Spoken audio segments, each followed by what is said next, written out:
We're approaching that time of year again, folks. The days are shorter, snow is falling, and children eagerly await the arrival of a mysterious man who brings toys. You might think I'm talking about Christmas time and Santa Claus, but you couldn't be further from the truth. The magical, wintry humanoid is much more sinister than Saint Nick, and somehow scarier than Krampus. Who knew? Let's ask, what if SCP-4666 was real in 2020?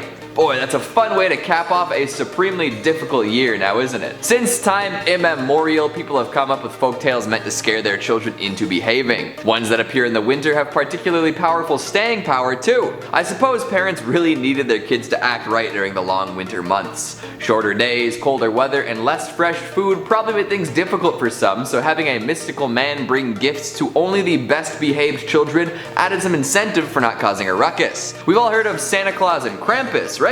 Two sides of an icy coin, with one being jolly and eating cookies and the other being horrific and kidnapping kids. All in the spirit of the season though. But what if there was a third winter visitor? One who didn't really differentiate between good and bad. One who just showed up, caused problems, and then disappeared for a year. Well, that's exactly the case with SCP-4666. Maybe weigh the pros and cons of telling this tale over Christmas dinner, okay? Who's ready for Weissnacht? Me! The Foundation really has their hands full with this one. So far, they've just been able to figure out its general game plan, do their best to cover up the depths, and then give the creature a suitable name. The Yule Man. Sounds a lot more cheery and festive than it should, but hey. As we know it right now, the Yule Man is an exceptionally long-lived humanoid entity with sightings dating way back to the 15th century. Nobody really knows where it came from or what its goals truly are, it just does what it does. Folks who have survived meeting it describe it as a very tall male, seemingly European, who is extremely skinny, like skin and bones. It also shows up totally naked too, even while outside in sub-zero temperatures. That's gotta be a freaky sight, am I right? The full extent of its anomalous properties are uncertain, but there are a few things people are certain of. It seems to be able to teleport instantaneously to any location north of 40 degrees north latitude, and it is quite possible that this transportation ability extends throughout the world. For most of the year, 4666 is inactive and seemingly perfectly hidden, but for a period of 12 consecutive nights in December, it comes alive. Like the 12 Days of Christmas or Adam Sandler's 12 Crazy Nights, but way scarier. Usually it becomes active on either December 21st or 22nd and then lasts into the new year. When it pops up, folks refer to this activity as a Weissnacht event. During a Weissnacht event, the Yule Man will begin to appear in homes in one or more locations north of that 40 degrees north latitude. If you live in that area, it's time for you to start thinking about an escape plan. Thankfully, not everyone's affected by this. Here is a handy checklist to help you find out if you might be targeted. It targets the following: homes in an isolated rural setting, homes with a family of at least one child under the age of 8, homes in areas with snow cover lasting the entirety of the 12-day period. If your home checks all 3 boxes, keep an eye out. Weissnacht events are pretty gnarly. They play out like this. For the first week or so, your young kids will start seeing stuff. Weird stuff. But, you know, they're kids, you probably won't believe them. They'll keep claiming to see a man watching the house from a distance. Usually the Yule Man will hang out in a field or a forest near the house. Sometimes kids will wake up in the middle of the night and see him watching them from their window, but it's just a nightmare, right kids? Go back to sleep. After a week of sightings, the Yule Man kicks it up a notch. From days 8 through 11, he'll start causing a bit of a ruckus. At that point, even the parents won't be able to deny something weird going on. Footsteps can be heard from the rooftop, click, click, click, but you know it isn't Saint Nick. And bad smells will become more prevalent inside the house, kind of like rotting meat. However, nobody will be able to find evidence of trespassers or bad food anywhere. The adults might start to think they're being stalked or that their house is haunted. If only it were that benign though. On the 12th day of Weissnacht, things get dark. Really dark. There are 2 possible scenarios at this point. Option 1 is preferable, but only happens about 15% of the time. In this case, the Yule Man decides to spare the family. Folks will hear footsteps in their home, but no signs of forced entry can be found. When everyone wakes up the next morning, presents will have been left for the kids at the feet of their beds. Toys crudely made from the remains of human children, like a little drum made of stretched skin, a box full of figurines crafted from bones, or a hairbrush with bristles made of tiny teeth. Oh god, Timmy, put that down. At least in this case, nobody dies. Well, not in the house anyway. However, like I said, this doesn't happen that often. Weissnacht events usually end in carnage. 4666 will kill every person in the house except for one child, and then that child gets kidnapped. And the deaths aren't quick and easy. Usually the Yule Man inflicts incapacitating injuries to everyone while they're still asleep, and then rounds them all up in the living room for a family fun time. And by family fun time, I mean family execution. He kills each person in plain view of everyone else while they can do nothing to stop it.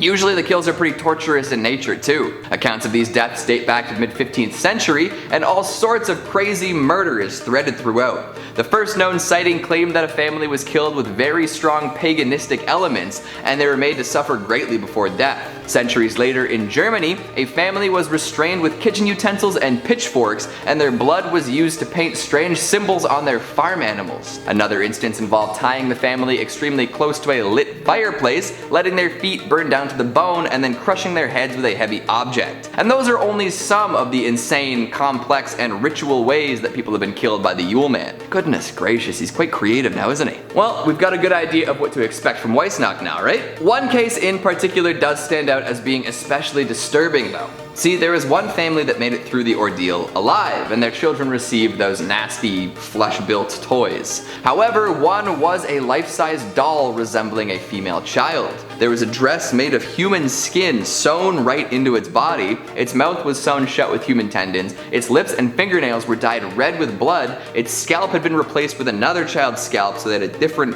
set of hair than they usually would, and pebbles were inserted into the child's eye cavities. It's pretty macabre, but we haven't even gotten to the worst part. The child that had been made into that doll was actually still alive under all of that awful surgery. She was quickly airlifted to a hospital where she survived for 18 hours. During this time, the foundation was able to procure an interview with her. During this interview, it was discovered that she was a young girl who disappeared in 2016 following a Weissnacht event that targeted her family. She recounted the events leading to her abduction, which involved her family being tortured, the Yule Man putting her in a bag with other children, and eventually heading deep underground. Once way down below, an elaborate tunnel system appeared to take shape with plenty of kids trapped and making toys. You know, out of other kids. If a kidnapped elf starts making toys or falls asleep, the Yule Man will hurt them. And if you can't make toys, you become the toys. Yikes. Folks have been trying to track him down for ages but can't seem to get a lead. Fingerprints have been found at various locations where Weissnacht events occurred, but these imprints are weird. Apparently the Yule Man has a double whorl pattern on his fingertips, unlike anybody else. So until the next Weissnacht event, nobody's got any leads. And I suppose that's coming up pretty soon now, isn't it? So be good, boys and girls, and maybe consider leaving your rural snowbound home for a little while. It might be worth it in the end. He's not exactly holly or jolly now, is he? And if he were to pop up in 2020, people would be in for a tough time, like really tough. With everyone more or less staying home at the moment, it's possible folks spot 466 earlier and more often. But that doesn't mean they can do anything about his presence though. Maybe someone will manage to catch him on their doorbell cam or snap a photo at an opportune time. This would only serve to further fuel the legend though by getting viral images of it out there. The Yule Man seems to be quite powerful with plenty of tricks up his sleeve, so I don't know if anyone would be able to stop him even if they had more information. You just gotta hope that you get lucky and avoid a visit this holiday season. So what do you think?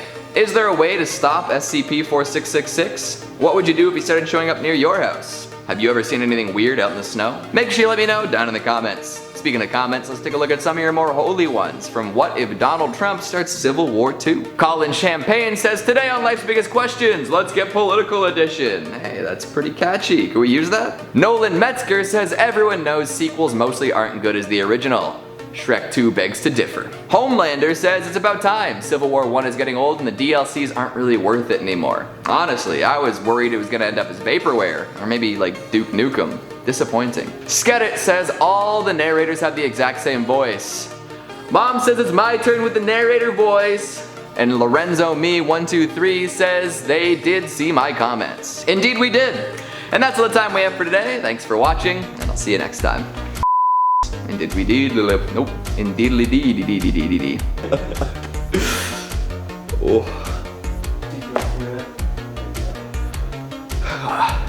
I mean, toothpaste on my mouth. Hopefully not. So far they've just they play out like this. But you know, it's just a nightmare, right kids? Go back to sleep. That was weird. Let's try that one again. Fingerprints have been left behind at various Weissnacht locations. You just gotta hope that you get lucky. I just thought about it. I don't know what that was, just total catch in the throat.